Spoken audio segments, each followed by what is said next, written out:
तो कॉर्पोरेशन ऐसा कुछ कर सकती है कि वो हर एरिया में एक बोर्ड लगा दे कि यहाँ पर इस एरिया में इतने बजे से इतने बजे तक घंटा गाड़ी आएगी, ताकि लोग भी वहाँ पर अवेयर रहे कि बाबा हमें कचरा इतने बजे से इतने बजे तक फेंकना है।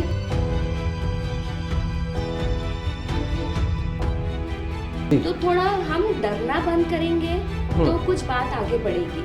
और पर्सनली भी हम लोगों को थोड़ा सोचना चाहिए कि हम एक बनाना खा रहे हैं और छिलका फेंक दे रहे हैं जी, तो ये हम क्या कर रहे हैं।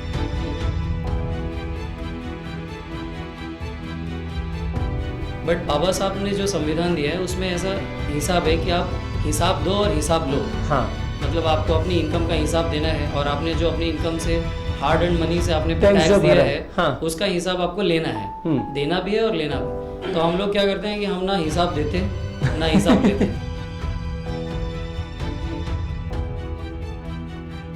तो अगर ये सफाई कामगार पूरे साल भर अगर अपना काम सही से करेंगे तो एंड में ये नौबत ही नहीं आएगी कि जो वाटर लॉग होता है, जो फिर नाला सफाई का जो काम होता है, क्योंकि अगर आपने गटर ही सही से साफ कर लिया तो नाले में इतना जो है बर्डन है, इतना बोझ नहीं आएगा कि फिर उनको नाला सफाई के लिए अलग से एक कॉन्ट्रैक्ट देना पड़ेगा। हमने बहुत सारी चीज झेले हुए हैं, कंप्लेन करने के बाद हमें धमकी भरे फोन भी आए हुए हैं। जी जी, ऐसे नहीं कि नहीं आए करके।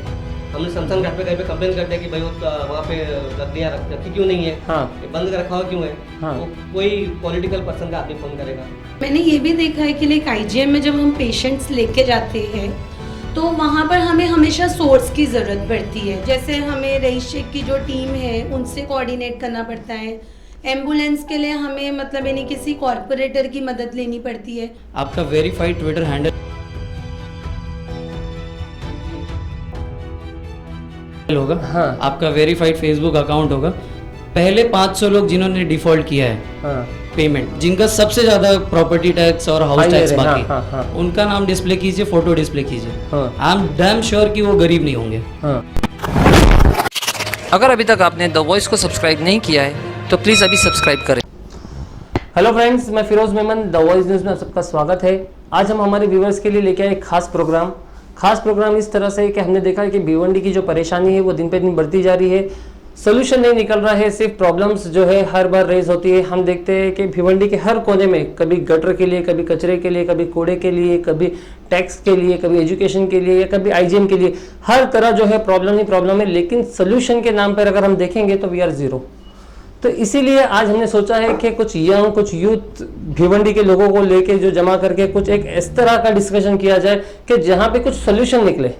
प्रॉब्लम्स तो हम सभी देखते हैं, सभी खड़े करते हैं, लेकिन कुछ सोल्यूशन की बात भी हो जाए, कुछ इस तरह की बातें हो जाए कि जिससे लोगों को भी कुछ अवेयरनेस आ जाए और कुछ कॉर्पोरेशन के लिए भी हम कुछ मैसेज देना चाहे। अगर वो लेना चाहे तो बहुत अच्छी बात है, अदरवाइज ये हमारा काम है कि हम अपनी तरफ से क्या सोल्यूशन दे सकते हैं। तो इसके लिए इस पैनल डिस्कशन के लिए हमने इसका एक नाम रखा है कि मेरा वार्ड मेरी जिम्मेदारी। जी, आपने ठीक सुना, मेरा वार्ड मेरी जिम्मेदारी करके इसका नाम है। और हमने ही अपने वार्ड की जिम्मेदारी, क्योंकि मैं जहाँ रहता हूँ वो मेरा घर है और उसके आसपास के भी जगह जो है वो मेरा ही घर है, वो मेरे लिए है, क्योंकि भिवंडी हम मानते हैं कि हमारा घर है। तो इसीलिए ये मेरा वार्ड मेरी जिम्मेदारी कि मेरे आसपास की जगह को मैं ठीक ठाक रखूँ, साफ सुथरा रखूँ, और अगर वहाँ पे कुछ गलत हो रहा है तो उसके खिलाफ मैं आवाज़ उठाऊँ। तो दोस्तों, हमारे साथ में आज पैनल डिस्कशन के लिए भिवंडी का यूथ मौजूद है। तो इसमें सबसे पहले हमारे साथ में डॉक्टर फरीन मोमिन है, फिर साथ में नरगिस मापारी है जो कि सोशल एक्टिविस्ट है। आपने देखा होगा कई बार जो है वो लोगों के हित के लिए काफ़ी बात करती है, काफ़ी चर्चा में रहती है। फिर हमारे साथ में गोविंद शर्मा है और ये भिवंडी मांगे जवाब का जो एक ऑर्गेनाइजेशन है इसके ये फाउंडर मेंबर है। और साथ में हमारे साथ में मौजूद है एडवोकेट अनूप शुक्ला जो कि भिवंडी से ही है और भिवंडी की सिस्टम से वो काफी वाकिफ है कि भिवंडी का जो रेवेन्यू डिपार्टमेंट किस तरह से काम करते हैं, कॉर्पोरेशन में क्या काम होते हैं, तो इससे बहुत सारे वाकिफ है। तो दोस्तों, सबसे पहले हम स्टार्ट करेंगे नरगिस मापारी से जो कि बात करेंगी भिवंडी के जो गटर, नाले और जो गार्बेज है जो है, तो इसके ऊपर बात करेंगे कि आखिर ये कब तक के जो है चलेगा, इस तरह का काम कब तक के चलेगा और कैसे इसका सोल्यूशन निकाला जाए। तो नरगिस, आप बताइए कि आपकी नज़र में क्या है, इसका सोल्यूशन क्या है कि जो भी हम लोग देख रहे हैं, आए दिन हम लोग पोस्ट देखते हैं कि यहाँ पे कचरा जमा है, यहाँ पे जो है गार्बेज है, यहाँ पे पानी जमा हो गया है, वाटर लॉग हो गया। अभी बारिश में हमने देखा किस तरह से पानी जो है हर गलियों में जमा हो जाता था, मतलब थोड़ी सी बारिश नहीं हुई कि पानी जमा हो जाता। तो इसका सोल्यूशन क्या है, आप क्या बोल सकते हैं, क्या देख सकते हैं? सोल्यूशन तो ये है कि लाइक जो भी उस वार्ड का कॉर्पोरेटर है तो उन्होंने मतलब यानी कि बारिश शुरू होने के पहले ही अपने गटर नाला और जो भी कचरे वगैरह है उसको क्लीनिंग का पहले ही मतलब इन्हें कुछ ये करना चाहिए, फाइंड आउट करना चाहिए कि मतलब उसको पहले ही क्लीन करवाना चाहिए। और मतलब मैं अपने मतलब लोगों से भी अपील करूंगी, जैसे भिवंडी के लोगों से, कि वो लोग जो ये गार्बेज वगैरह कहीं भी फेंक देते हैं तो there should be a proper like place, एक उसके लिए तो घंटा गाड़ी तो आती है, उसके लिए घंटा गाड़ी आ रही है, घंटा गाड़ी आती है, लेकिन घंटा गाड़ी का कोई टाइमिंग नहीं फिक्स है। कभी घंटा गाड़ी 10 बजे आती है, कभी 10:30 बजे आती है, कभी 11 बजे या तो लोगों का उठने का टाइमिंग फिक्स नहीं, ये भी बोल सकते हैं। नहीं तो कॉर्पोरेशन ऐसा कुछ कर सकती है कि वो हर एरिया में एक बोर्ड लगा दे कि यहाँ पर इस एरिया में इतने बजे से इतने बजे तक घंटा गाड़ी आएगी, ताकि लोग भी वहाँ पर अवेयर रहे कि बाबा हमें कचरा इतने बजे से इतने बजे तक फेंकना है। मतलब कहीं ना कहीं अगर कॉर्पोरेशन की जिम्मेदारी है तो हमारी भी जिम्मेदारी है ये कि हम कचरा सही तरीके से फेंके और सही जगह पर फेंके। जी जी। क्योंकि पूरी जिम्मेदारी सिर्फ कॉर्पोरेशन की नहीं है, अगर वो अपना काम उनको भी अपना काम ठीक से करना चाहिए और हमें भी अपना काम ठीक से करना चाहिए, तब जाके हमारा जो भिवंडी शहर है वो क्लीन सिटी ही बोला जाएगा। देखो ये तो बात हो गई कचरे की, लेकिन अगर हम लोग बात करेंगे जो वाटर लॉग होता है, मतलब जैसे कि नाले की जो सफाई नहीं होती है, तो नाले की सफाई ना होने की वजह से जो पानी इतना जमा हो जाता है, तो इसके लिए क्या सोल्यूशन देना चाहेंगे आप इसके लिए? मैं सबसे पहले तो ये बोलना चाहूंगी कि हमें कोई भी कचरा नाले में या फिर गटर में नहीं फेंकना चाहिए। जी जी। दूसरी ये चीज मैं कॉर्पोरेशन से अपील करूंगी कि कॉर्पोरेशन को इसको टाइम टू टाइम क्लीन करवाना चाहिए। जैसे मतलब एक और चीज बोलना चाहूंगी कि हर भिवंडीकर को अपना जो प्रॉपर्टी टैक्स है और अपना जो वाटर टैक्स है वो टाइम पर पे करना चाहिए। अगर उसके रिगार्डिंग आपको कोई इश्यू है तो आप आपके कॉर्पोरेटर को जाके उनसे कंसल्ट करें कि मतलब मुझे इतना एक्स्ट्रा आ रहा है या इतना मुझे मतलब उसके बारे में बात तो करें, कम से कम एटलीस्ट बात तो करें कि हाँ। उस पर कोई सोल्यूशन नहीं निकलता है तो आप ट्विटर वगैरह पे पोस्ट कीजिए, आप मीडिया वालों का हेल्प कीजिए, लेकिन इस तरह से आप मत कीजिए कि मतलब नहीं बस आप जैसे कॉर्पोरेशन आपको छोड़ दी है तो आप वैसे ही मत रहिए, क्योंकि कहीं ना कहीं आपकी भी रिस्पॉन्सिबिलिटी है। अगर आप चाहते हो कि भिवंडी शहर को अपग्रेड करना है, लाइक अगर हम पास के ही शहर में चले जाएं, कल्याण, थाना, मुंबई, तो वहाँ में और भिवंडी में बहुत अंतर है, जस्ट बिकॉज कि भिवंडी में हम अपनी रिस्पॉन्सिबिलिटी को नहीं समझ पाते हैं। सही बात है, सही और बात है। कॉर्पोरेशन को भी चाहिए कि जब उन्होंने सैनिटाइजेशन के लिए ऑलमोस्ट 2100 वर्कर्स इसके लिए काम कर रहे हैं ओवरऑल भिवंडी में, तो अगर मतलब इन्हीं करोड़ों रुपए जब हम उनकी सैलरीज में खर्चा कर रहे हैं तो वो अपना काम ठीक तरीके से करे। ये हमें इंश्योर करना चाहिए। नहीं, ये जो आपने बोला ना, ये बात यहीं पे आती है कि जो नाले सफाई वगैरह होते हैं, तो अगर ये सफाई कामगार पूरे साल भर अगर अपना काम सही से करेंगे तो एंड में ये नौबत ही नहीं आएगी कि जो वाटर लॉग होता है, जो फिर नाला सफाई का जो काम होता है, क्योंकि अगर आपने गटर ही सही से साफ कर लिया तो नाले में इतना जो है बर्डन है, इतना बोझ नहीं आएगा कि फिर उनको नाला सफाई के लिए अलग से एक कॉन्ट्रैक्ट देना पड़ेगा, क्योंकि करोड़ों रुपए का कॉन्ट्रैक्ट तो नाला सफाई का ही होता है। तो इसमें साल भर फिर आपके कर्मचारी क्या कर रहे थे गटर को साफ करने के लिए? डॉक्टर फरीन, आपका क्या कहना है इस बारे में, जो ये वेस्ट के बारे में जो बता रहे थे, जो गार्बेज वगैरह, तो इसके बारे में थोड़ा आप भी इनपुट दीजिए। एक्चुअली गार्बेज से रिलेटेड हमारा कुछ पर्सनल रिस्पॉन्सिबिलिटी भी होता है जी, सोशल रिस्पॉन्सिबिलिटी भी होता है। हम बचपन से ही, जब से हम पैदा हुए हैं, हम लोगों को ना एक सिस्टम में लोगों ने बांध दिया है, हमको डराना और कॉम्प्रोमाइज़ करना सिखा दिया है लोगों ने जी। तो हम कभी अपने हक के लिए बोलने से डरते।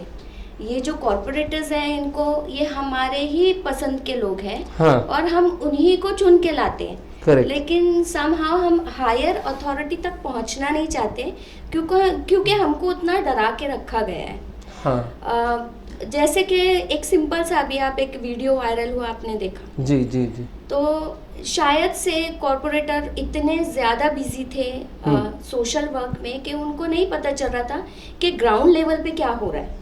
तो वो ग्राउंड लेवल का नॉलेज, मैं बहुत बिजी पर्सन हूँ, तो मैं नहीं जा सकती हूँ पर्सनली और उनका अपॉइंटमेंट लेना है नॉल, तो मैंने एक वीडियो अपग्रेड कर दिया।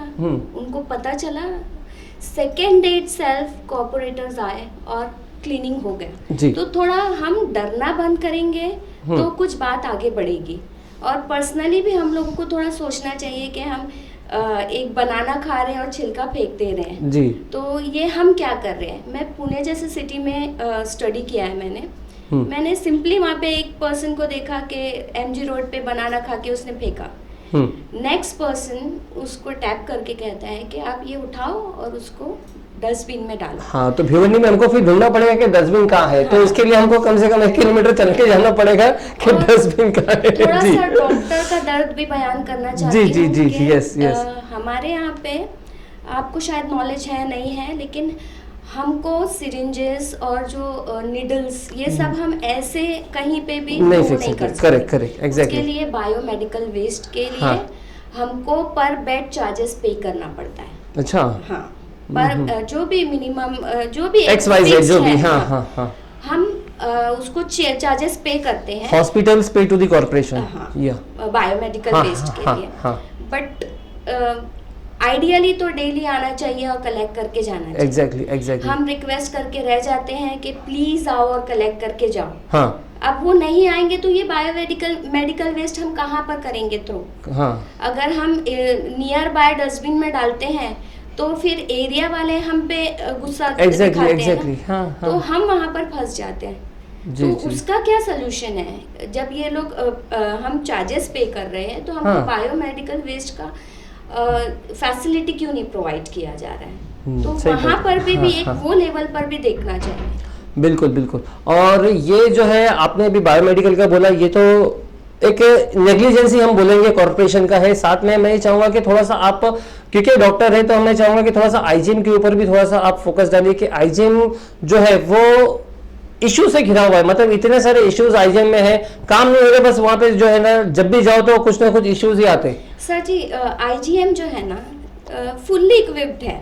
वहाँ पे क्या सिटी स्कैन नहीं है? बिल्कुल है। हाँ, वहाँ पे क्या डेंटिस्ट के लिए चेयर नहीं है, सब है, सब सब चीज़। लेकिन क्या वहाँ पर प्रॉपर रेडियोलॉजिस्ट को अपॉइंट किया गया है? हाँ वेंटिलेटर है जी। वेंटिलेटर को किस तरह से मैनेज करना है, उसके लिए कोई इंटेंसिविस्ट है? हमको ये क्वेश्चन भी तो उठाना है। सही है। हाँ, तो थोड़ा सैलरी पे भी देखो। और आप ये भी देखो ना कि अगर गायनेकोलॉजिस्ट है तो उनके लिए तुम कुछ असिस्टेंट को अरेंज कर दो। हाँ, रेडियोलॉजिस्ट होना चाहिए। और फिर वो जो चेयर है, वो जो डेंटिस्ट की जो चेयर है, वो एग्जैक्टली वर्किंग है कि नहीं है, क्योंकि डेंटिस्ट का वर्क तो उसी पे होने वाला है। बिल्कुल बिल्कुल। सिटी स्कैन को आप हर लाइक एवरी 6 मंथ क्या हाँ। उसको अपग्रेड करवाते हो, उसको देखते हो कि सही चल रहा है नहीं चल रहा है क्या है। और थोड़ा सा ये सिस्टम भी है कि नहीं, हम लोग है ना एक अकस्टम हो गए हैं कि नहीं हायर सेंटर पे हमको फॉरवर्ड करना है। मैंने ये भी देखा है कि लाइक IGM में जब हम पेशेंट्स लेके जाते हैं तो वहाँ पर हमें हमेशा सोर्स की ज़रूरत पड़ती है। लाइक जैसे हमें रईस शेख की जो टीम है उनसे कोऑर्डिनेट करना पड़ता है। एम्बुलेंस के लिए हमें मतलब यानी किसी कॉर्पोरेटर की मदद लेनी पड़ती है। तो जिन लोगों को पता है कि मतलब यानी जिनके पास सोर्सेज के नंबर है वो तो अपना काम करवा लेंगे, लेकिन जिन पेशेंट्स के पास में कोई सोर्स का नंबर नहीं है या जिनके पास शायद मोबाइल ही नहीं है तो वैसे पेशेंट का क्या होगा। और जिनके पास पैसे है वो तो अपना ट्रीटमेंट चलो प्राइवेट में भी जाके करा सकते हैं, लेकिन जो गरीब लोग हैं जिनके लिए IGM डेडिकेटेडली बना हुआ है तो उन पेशेंट का क्या होगा। मैंने खुद अपनी आंखों से देखा है कई बार कि वो लोग डिलीवरी के नॉर्मल, मतलब delivery is not a very big thing, लेकिन डिलीवरी के पेशेंट्स वो लोग कलवा भेज देते हैं, बॉम्बे भेज देते हैं। डिलीवरी के पेशेंट के पास इतना टाइम नहीं होता है कि वो इतना मतलब ये नहीं कि ज्यादा देर तक होल्ड कर सके। तो उसकी जो सिवियरिटी है वो हमें समझनी चाहिए। और ये जो सोर्सेस वाला जो मैटर है, ये जो चैप्टर है, वो तो मैंने भी देखा है कई बार। ये होता है कि किसी का वसीला लेके जाओ तो ही काम होता है कि हाँ कि कोई कॉर्पोरेटर है उसने फोन किया तो वहां पे आपको बेड मिल जाएगा, किसी एक ने फोन किया आपको तो आपको एम्बुलेंस मिलेंगी। अदरवाइज एक लेमैन जाके, कॉमन मैन जाके जो है वहां पे IGM की सर्विस नहीं ले सकता। एग्जैक्टली ये तो हमने भी देखा है। बिल्कुल नहीं, बहुत बड़ी ट्रीटमेंट का तो नहीं एक्सपेक्ट करूंगी, but I would like to request our MLA specially कि वो कुछ ऐसी फैसिलिटीज अवेलेबल करे कि एटलीस्ट बेसिक ट्रीटमेंट जो है लाइक TB हो गया और ये जो डिलीवरी प्रॉब्लम्स हो गए हैं जी जी, और जो नॉर्मल मतलब यानी एक्सीडेंट केसेस कुछ आ रहे हैं तो एक माइनर इमरजेंसीज है तो वो सारी चीजें एटलीस्ट ट्रीट हो जाए जी। So friend we have advocate Anup Shukla with us, तो वो थोड़ा सा रेवेन्यू के बारे में थोड़ा सा बात करेंगे। जो कॉर्पोरेशन में जो टैक्स, प्रॉपर्टी टैक्स और ये सब होता है, तो उसके बारे में थोड़ा सा आप बताइए कि किस तरह से लोगों को भरना चाहिए और क्या उसके बेनिफिट्स है लोगों के लिए। प्रॉपर्टी टैक्स के बारे में बात करने से पहले मैं थोड़ा सा बीएमजे का शॉर्ट इंट्रोडक्शन देना चाहता हूँ जी। बीएमजे स्टार्ट कैसे हुई, कैसे एक्चुअली मेरा एक्सीडेंट हो गया था रोड पे बाइक गड्ढे की से गिरने से। फिर मैंने सीएजी ऑडिट करके एक मुहिम चलाई थी, हाँ। जिसमें हम लोग एक ड्राफ्ट मैंने तैयार किया और व्हाट्सएप ग्रुप में शेयर किया कि आप सीएजी ऑडिट के लिए जो पूरी तरह से मतलब डीप सीएजी ऑडिट हो उस तरह से यहाँ की सीएजी ऑडिट की जाए, क्योंकि एक टाइम में भिवंडी सबसे ज़्यादा रेवेन्यू देने वाला शहर था। एग्जैक्टली तो उस हिसाब से तो यहाँ एयरपोर्ट भी हो जाना चाहिए था, लेकिन वो वैसी डेवलपमेंट हमने नहीं देखी और महानगर पालिका आने के बाद पूरा सत्यानाश हो गया यहाँ पे। तो वो जब स्टार्ट किया, फिर वही जो आंदोलन है वो बाद में भिवंडी मांगे जवाब में कन्वर्ट हुआ, उसको रीनेम किया गोविंद शर्मा ने कि भिवंडी मांगे जवाब स्टार्ट करते हैं। फिर हम रोड से लेके सैनिटेशन और फिर डॉक्टर्स कहीं एडमिशन नहीं हो रहा है, मतलब और फिर प्लांटेशन, ट्री प्लांटेशन, मतलब ऐसा कोई भी एरिया नहीं छोड़ा जहाँ पे काम ना करें, ताकि भिवंडी को एक पूरे उसमें सस्टेनेबल डेवलपमेंट के साथ हम इसको पूरी तरह से ये कर सकें, चेंज कर सकें जी। अब आते हैं रेवेन्यू पे, जो आपने क्वेश्चन पूछा। रेवेन्यू में ऐसा है कि यहाँ पर भिवंडी में 13% लोग टैक्स भरते हैं ऑन एन एवरेज, सिर्फ 13%, और 87% लोग टैक्स नहीं भरते हैं। तो जैसे अभी नरगिस जी ने कहा कि करोड़ों में सैलरी है, वो करोड़ों में सैलरी तब जाएगी कि जब आप प्रॉपर्टी टैक्स प्रॉपर्ली भरेंगे। एग्जैक्टली और बीच में ही अभी आपने देखा होगा कि जो सफाई कामगार हैं इन्होंने भीख मांगो आंदोलन किया था, क्योंकि उनकी सैलरीज नहीं आई थी। यहाँ पर हम लोग जो बात कर रहे हैं, हम लोग बात कर रहे हैं कि ये होना चाहिए, ये नहीं होना चाहिए। हम लोग हमेशा यही बात करते हैं कि जो हम लोग 5वीं क्लास में पढ़े हैं वो बात करते रहते, ये साफ होना चाहिए, कचरा होना चाहिए। बट बाबा साहब ने जो संविधान दिया है उसमें ऐसा हिसाब है कि आप हिसाब दो और हिसाब लो। हाँ, मतलब आपको अपनी इनकम का हिसाब देना है और आपने जो अपनी इनकम से हार्ड अर्न मनी से आपने टैक्स दिया है, हाँ। उसका हिसाब आपको लेना है, देना भी है और लेना भी। तो हम लोग क्या करते हैं कि हम ना हिसाब देते हैं ना हिसाब लेते हैं। एग्जैक्टली दोनों चीज़ नहीं करते, दोनों चीज़ नहीं होती। 3rd स्टैंडर्ड में मैंने पढ़ा कि human beings are the social animal. हाँ। हमारे सोशल एनिमल वाले डेफिनेशन में से सोशल निकला है और हम लोग एनिमल बन के रह गए हैं। तो ये सारी चीज़ें हुई। अब जब आप टैक्स नहीं भरते हैं तो इन रिटर्न आप कुछ मांग नहीं सकते। हमारी 2-3 मीटिंग्स हुई सारे कमिश्नर्स के साथ, तो उनका ये कहना है कि आप हमसे हमारे बारे में बात करते हो, बट आप लोगों को क्या अवेयर करते हो कि वो प्रॉपर्टी टैक्स भरें। तो जब वो टैक्स नहीं भरेंगे तो हम लोग यहाँ पे काम कैसे करेंगे? कब क्या करने का? हमारी जिम्मेदारी कुछ नहीं है, हाँ। सब रिप्रेजेंटेटिव्स की जिम्मेदारी ऐसा करके छोड़ दें। जिम्मेदारी है उनकी, मैं डिनाई नहीं करता हूँ, बट अपने एंड पे आप अपनी कंट्री को या अपने सिटी को क्या दे रहे हैं वो समझ में, आपका क्या कंट्रीब्यूशन है। अब सब बोलते हैं कि गरीबों का शहर है, वर्कर्स का। एक टाइम था जब ये वर्कर्स का शहर हुआ करता था। वो जनरेशन के बाद एक पढ़ी लिखी जनरेशन अब भिवंडी में है, जो मुंबई जाती है, काम करने जाती है, बात करती है। तो उनको ये समझना चाहिए कि हर चीज़ रिप्रेजेंटेटिव के पास छोड़ दें। छोड़ देने के बाद आपका नहीं होगा। बराबर है। जागरूकता की कमी नहीं है, डिसिप्लिन की कमी है। प्रॉब्लम ये है कि आपने डिसिप्लिन इनकलकेट नहीं किया है अपनी जो करेक्ट, और आप तब कर पाएंगे जब आप खुद डिसिप्लिन में होंगे, पहली बात। दूसरी बात, जो बहुत सारा है कि गरीबी एक जो टर्म है ना हमारे देश में, उसका बहुत लोग अननेसेसरी एडवांटेज उठाते हैं। इसमें कैसा है कि मैंने पहले ही कॉर्पोरेशन में 2-3 बार जब भी मीटिंग हुई थी, तभी मैंने कमिश्नर को कहा था कि आप न्यूज़पेपर में, अगर आप न्यूज़पेपर में नहीं दे सकते, खर्चीला है आपके लिए, आपका वेरीफाइड ट्विटर हैंडल होगा, हाँ। आपका वेरीफाइड फेसबुक अकाउंट होगा। पहले 500 लोग जिन्होंने डिफॉल्ट किया है, हाँ। पेमेंट, जिनका सबसे ज्यादा प्रॉपर्टी टैक्स और हाउस टैक्स बाकी, हाँ, हाँ। उनका नाम डिस्प्ले कीजिए, फोटो डिस्प्ले कीजिए। आई एम डैम श्योर कि वो गरीब नहीं होंगे। हाँ। जब नोटबंदी हुई थी तो एक लाइन में, एक रात में इतने सारे लोगों ने पैसा भरा था, मतलब पैसे थे उनके पास और उन्होंने भरा नहीं। जो एक्चुअल में गरीब होगा वो उस टाइम भी नहीं भर पाएगा, हाँ। लेकिन जब जो गरीब नहीं है, जिसने जानबूझ के रोका है, वो उस रात में पैसा भर रहा है और आज नहीं भर रहा है, हाँ। तो अगर आपके ऊपर पाबंदी आ रही है तब आप पैसे भर रहे हो, और जब आपके पास कोई लिमिटेशन नहीं है, कोई पाबंदी नहीं है, तो आप पैसे नहीं भर रहे। तो वो 500 जो नंबर मैं बोल रहा हूँ, वो 500 नंबर अगर ये करेंगे तो जो सही में इज्जतदार होगा, समझता होगा कि मेरा, और मैं जानता हूँ कि बहुत सारे रिप्रेजेंटेटिव्स भी आ जाएंगे। exactly. मैं वेरीफाइड डिटेल्स नहीं है, हाँ. बट मुझे ऐसा लगता है, मेरा इंट्यूशन ये बोलता है कि बहुत सारे, तो कोई भी ये नहीं चाहेगा कि अरे यार मेरा नाम गलत लोगों के, क्योंकि आज का समय ऐसा है कि सब दानी बन के बाहर फेमस होना चाहते हैं, मदर टेरेसा बनना चाहते हैं, कोई पीछे से अपना बुरा नाम लेके आगे नहीं जाना चाहता। और सोशल मीडिया एक ऐसी ताकत है जहाँ पर कोई कंट्रोल नहीं कर सकता। मीडिया मैनेज हो सकता है जो आरोप लगाते हैं, लेकिन सोशल मीडिया पे जब आप डालो तो बिल्कुल खर्चा नहीं है। डिजिटल इंडिया का फायदा उठाइए आप और डालिए, और उसके बाद पैसे वसूलिए।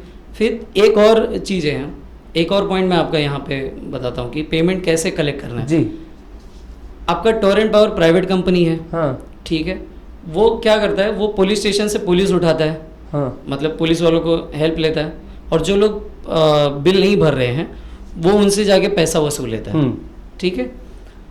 आपकी म्यूनिसिपल बॉडी जो है ये स्टेट गवर्नमेंट के अंडर में काम करती है, आपका पुलिस डिपार्टमेंट स्टेट गवर्नमेंट के अंडर में काम करता है, ये साथ में जाकर क्यों टैक्स नहीं वसूल सकते? अगर हम, हमारे यहाँ पे एक डॉक्टर इमरान थे, डॉक्टर इमरान, वो उन्होंने एक बार बहुत अच्छी स्टेटमेंट कही कमिश्नर जी को, कमिश्नर साहब को, कि अगर हम सारा पैसा गटर में डालेंगे तो हम नासा कब जाएंगे या फिर हमारे बच्चे इसरो में कैसे जाएंगे, या हम लोग अंतरिक्ष में कब जाएंगे। तो सही बात है कि हमारा सारा पैसा तो गटर में जा रहा है और उससे कुछ हासिल नहीं है कुछ। जी, मैं चाहूँगा कि थोड़ा सा गोविंद शर्मा जो है ये थोड़ा सा इनपुट दे कि जो इंफ्रास्ट्रक्चर वगैरह है, अभी जैसे उन्होंने बताया है कि रेवेन्यू कलेक्शन के ऊपर क्या काम होना चाहिए, किस तरह से काम होना चाहिए, तो थोड़ा सा आप बताइए कि इंफ्रास्ट्रक्चर पे जैसे कि रोड वगैरह है, अब रोड में यहाँ ये हो जाता है कि कॉर्पोरेशन के अंडर में कि स्टेट के अंडर में MMRDA बना रही है कि कॉर्पोरेशन बना रही है, तो ये सारी चीजें ना लोगों के अंदर इतनी कंफ्यूजन है, और साथ में हो कुछ नहीं रहा है, बन कुछ नहीं रहा है एक्चुअली। अगर हो भी रहा है तो वो इस क्वालिटी का हो रहा है कि 6 महीने बाद में, साल भर के बाद में जो उसकी हालत है जो पहले थी वो वही वापस हो जाती है। तो हमें ऐसा लगता है कि जो पूरा पैसा जो है वो वाकई में जो है वेस्ट जा रहा है। और इसके साथ साथ में मतलब जो इंफ्रास्ट्रक्चर में अगर हम लोग बोलेंगे कि कुछ गार्डन्स वगैरह भी जो भिवंडी के अंदर खाली नाम के लिए है, अगर मेंटेनेंस के हिसाब से देखा तो जीरो मेंटेनेंस है उनका, तो उसके ऊपर थोड़ा सा मैं चाहूँगा कि आप थोड़ा सा अपना इनपुट, अपना नजरिया दिखाएं उसमें थोड़ा सा। Thank you. मुद्दे बहुत सारे हैं जी। तो जैसे अनूप ने बताया कि लाइक भिवंडी मांगे जवाब में हम लोगों ने रोड के ऊपर भी, गार्डन के ऊपर भी काफ़ी मदद की थी। हमने खुद जाके वरालेवी गार्डन साफ सफाई की थी। अच्छा। तो प्रॉब्लम सबसे ज़्यादा है कि यहाँ पे ट्रांसपेरेंसी की कमी है। हाँ। क्या खर्चा हो रहा है उसके बोर्ड कभी लगते नहीं। हमने मनपा में कई सारी शिकायतें की। अच्छा। कि आप जहाँ पे काम कर रहे हैं रोड का, हाँ, कौन से फंड के अंडर में हो रहा है, उसका लेंथ कितना है, स्टार्टिंग डेट क्या है, एंड डेट क्या है, उसका इंजीनियर कौन है, उसका जो गवर्नमेंट का रूल है, जो रूल है, नंबर होना चाहिए, कॉन्ट्रैक्टर का नंबर होना चाहिए ताकि पब्लिक वहाँ पे कंप्लेन कर सके। हाँ। ये नहीं होता है। आपने देखा है कि यहाँ पे ईगल कंपनी को पूरा ठेका देके रखा हुआ है। वो ईगल कंपनी ने जगह जगह खड्डे खोद दिए। आपने भी कई सारे कवरेज किए हुए हैं, कोई बच्चे खड्डे में गिर गए, कभी कुछ हो गया। बारिश आने से पहले उसने, ईगल ने कभी पूरे काम पूरे नहीं किए। अब बोला तो ऐसे जाता कि ईगल ने बहुत सारे पैसे सबको खिलाए थे, सब में बटा था, तो इसकी वजह से उसको खिलाफ कोई बोलता नहीं है और आज उसके ऊपर कोई एक्शन नहीं हुआ है। तो सर्टेनली ट्रांसपेरेंसी की कमी है। कमिंग टू रोड, सही बात है, भिवंडी में किसी एक पर्टिकुलर एजेंसी का रोड नहीं है। एक स्टेट गवर्नमेंट का हाईवे है जो थाना से आप कापुर बावड़ी से जब बालकुम क्रॉस करके आप आगे आते हो, कशेली से लेके अंजुर फाटा तक, वो स्टेट गवर्नमेंट के अंडर में आता है, PWD के अंडर में आता है। आप उसकी हालत देख ही रहे हो। मतलब 15-20 साल से तो मैं देख रहा हूँ कि वो ट्रैफिक में लोग घंटों फंस जाते हैं, मिट्टी का हाल खराब है। दूसरा नेशनल हाईवे जो आप वहाँ पर खारीगांव टोलनाका से लेके हाईवे तक कनेक्ट होता है, वो व्यवस्थित है, वो ठीक ठाक चल रहा है, वो बराबर मैनेज हो रहा है। MMRDA से 52 रोड्स के कंस्ट्रक्शन के काम आए थे। भिवंडी मांगे जवाब की ओर से हम लोगों ने जाके बैंड्रा में MMRDA के ऑफिस में जाके उनसे RTI में जानकारी मांगी थी। अच्छा। पूरा लिस्ट मांगा था। उसमें से सिर्फ 12 रोड पास हुए थे। अच्छा। इन लोगों में आपस में कोऑर्डिनेशन था ही नहीं। MMRDA बोल रहा था अतिक्रमण हटाओ, हमें जगह दे दो, आप ड्रेनेज का काम पूरा कर लो, फिर हम रोड बनाना शुरू करेंगे। लेकिन सिटी के पास कोई प्लानिंग नाम की चीज ही नहीं है। सही है। या पैसों का मामला इतना बड़ा है कि हर कोई चाहता है कि करना ही नहीं चाहता उस पर कुछ डेवलपमेंट हो। तो फंड का एक सोर्स जैसे पता है प्रॉपर्टी टैक्स तो है ही, उस प्रॉपर्टी टैक्स के अलावा MMRDA का फंड है, MLA फंड है, MP फंड है, GST से आने वाले पैसे हैं, स्वच्छ भारत में GST से तो काफी बड़ा एक वॉल्यूम जो है भिवंडी का जमा का पूरा पैसा GST के थ्रू अभी आ रहा है। Exactly, लेकिन हिसाब किताब कहीं नहीं है। ऑडिटर के खिलाफ कई सारे गंभीर आरोप है कि भिवंडी का जो ऑडिटर है और चीफ अकाउंटेंट है दोनों की काफी मिली भगत है। एक्शन ओपन पॉइंट्स है, उसके पर कभी एक्शन हुआ नहीं। CAG ऑडिट की हमने डिमांड की थी, लोगों को जागरूक करने की कोशिश की है। तो अब लेकिन अगेन कमिंग बैक टू पूरा अगर मैं डिस्कशन का क्रश निकालूं तो ये कि पब्लिक अवेयर नहीं है या पब्लिक अवेयर है लेकिन करना नहीं चाहती। हमने इनफैक्ट कॉलेजेस में जा जाके लोगों को, जैसे आपने बात निकली कि आप डॉक्टर फरीन ने बताया कि आप वीडियो बना के डालिए, आपको उसकी भी जरूरत नहीं है, आपको उतना टाइम नहीं है। हमने लोगों को ट्रेनिंग दिया, स्वच्छता ऐप डाउनलोड कीजिए, आप आपले सरकार ऐप डाउनलोड कीजिए। स्वच्छता ऐप में आप उस जगह की लोकेशन की फोटो निकाल के डाल सकते हैं, कचरा साफ नहीं हुआ है, ऑटोमेटिकली सेंट्रल गवर्नमेंट को जाएगा। जब सर्वे होगा तो वो जरूर देखेंगे कि आपकी इतनी सारी शिकायतें थी, ये क्लोज नहीं हुई, आपको स्वच्छता में रैंकिंग में कैसे दूं। सही बात है, वो नहीं होगा। आपने सरकार का टाइमलाइन है, 7 दिन में जवाब देना जरूरी है, मैक्सिमम 21 डेज, उनको क्लोज करना ही पड़ेगा। अच्छा, उसमें आपने सरकार में जाके आप कोई भी शिकायत डाल सकते हैं। हमने लगभग 2000 के ऊपर शिकायतें डाली होंगी। ओहो, लोगों को हमने जागरूक किया डालिए करके। जब तक लोग खुद नहीं करेंगे नहीं होगा। जैसे डॉक्टर फरीन ने बताया, आपको डरना बंद करना होगा। आप कब तक डरते रहेंगे? क्योंकि आपका डर की वजह से कि मेरा प्रॉपर्टी को कुछ हो जाएगा, मुझे कुछ नहीं होगा, कुछ नहीं होगा। अगर वो आपने सरकार और स्वच्छता ऐप का उपयोग कर रहे हैं, आपका वार्ड आ रहा है, आपका लोकेशन जियो लोकेशन आ रहा है, रियल टाइम में आ रहा है, तो अल्टीमेटली होगा कि वो कुछ नहीं कर सकता, उसको जवाब देना ही पड़ेगा। सही बात। हमारा अनुभव है, हमने सैनिटरी इंस्पेक्टर से साथ में मिलकर काम किए, सफाई भी करवाए। जैसे नरगिस का अभी रिसेंटली चल रहा था, तो उस एरिया के कहीं से साफ सफाई नहीं होता है। पब्लिक के पास एक्सेस नहीं है इन्फॉर्मेशन का। सही, मैं किसको कॉन्टेक्ट करूँ? मैं नगर सेवक के पास जाऊँ? शायद नगर सेवक के लिए प्रायोरिटी एरिया नहीं है, उसके लिए शायद नहीं है।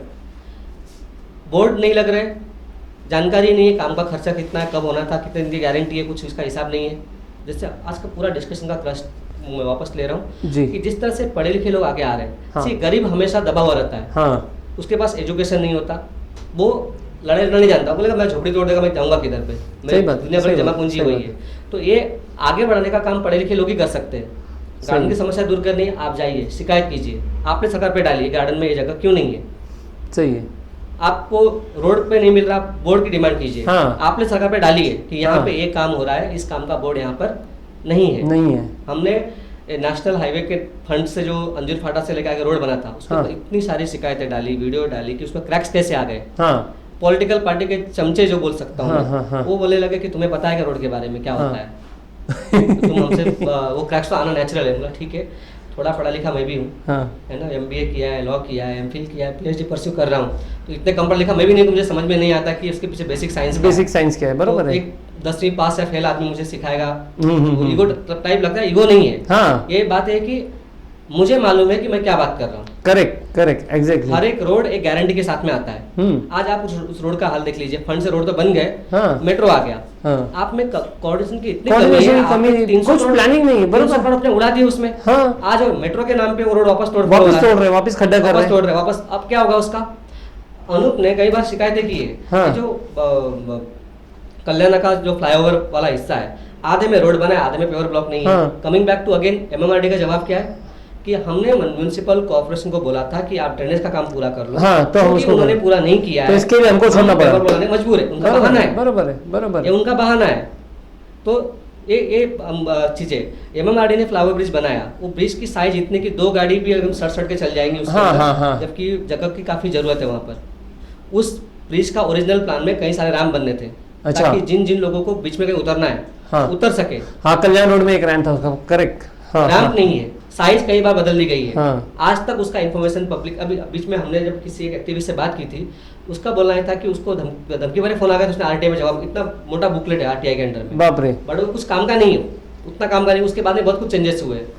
तो अगेन मुद्दों को सुलझाना है, लोगों को आगे आना पड़ेगा। तो इसके लिए हमने एक स्टार्ट किया है कि जैसे कि ये हमारा पैनल डिस्कशन था, और इसका जो हमने डिस्कशन का नाम दिया था कि मेरा वार्ड मेरी जिम्मेदारी। तो हम चाहते हैं कि हर एक भिवंडीकर जो जागरूक है और जो सोशल मीडिया पर है, तो आप सोशल मीडिया को अपनी ताकत बनाइए और साथ में खुद भी रास्ते पे उतरिए, और इसी नाम से एक हैशटैग चलाएंगे हम लोग कि मेरा वार्ड मेरी जिम्मेदारी।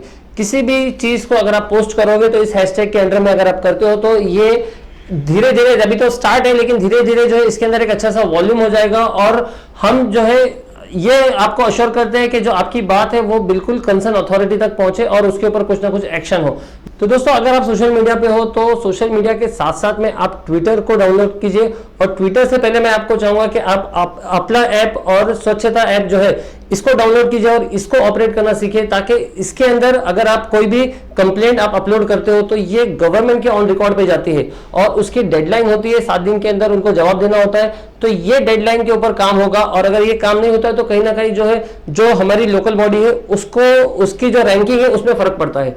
तो इसके लिए ये ऑफिशियल ऐप है, आप इसको सबसे पहले डाउनलोड कीजिए और साथ में जब पब्लिक को जागरूक करना है, एक तरफ तो हमें गवर्नमेंट को बताना है कि कहाँ पे दिक्कत है, कहाँ पे अड़चन है, कहाँ पे प्रॉब्लम है, लेकिन इसके साथ साथ में पब्लिक को भी अगर हमें जागरूक करना है, पब्लिक को भी अगर उस चीज की इंफॉर्मेशन देना है तो इसके लिए ट्विटर जो है वो सबसे बड़ा टूल है आज की तारीख में। तो आप ट्विटर भी साथ साथ में उसके ऊपर ट्वीट कीजिए और किसे टैग करना है, किस कंसर्न पर्सन अथॉरिटी को या किस कंसर्न अथॉरिटी को या किस कंसर्न पर्सन को टैग करना है। तो ये अगर आप कर लिया आपने तो डेफिनेटली आपकी आवाज जो है, आपकी प्रॉब्लम जो है ये ऊपर तक जाएगी। तो ये थोड़ा सा हमारी तरफ से है और काफी लंबा हो गया, तो इसके लिए मैं आप सबकी तरफ से मैं यहाँ पे समाप्त करता हूँ कि ये सब लोग आए, बहुत अच्छा लगा हमें और बहुत इंपॉर्टेंट बातें जो है यहाँ पे की गई, बहुत खास बातें जो है यहाँ पे की गई जो हमारे साथ में आज हुए।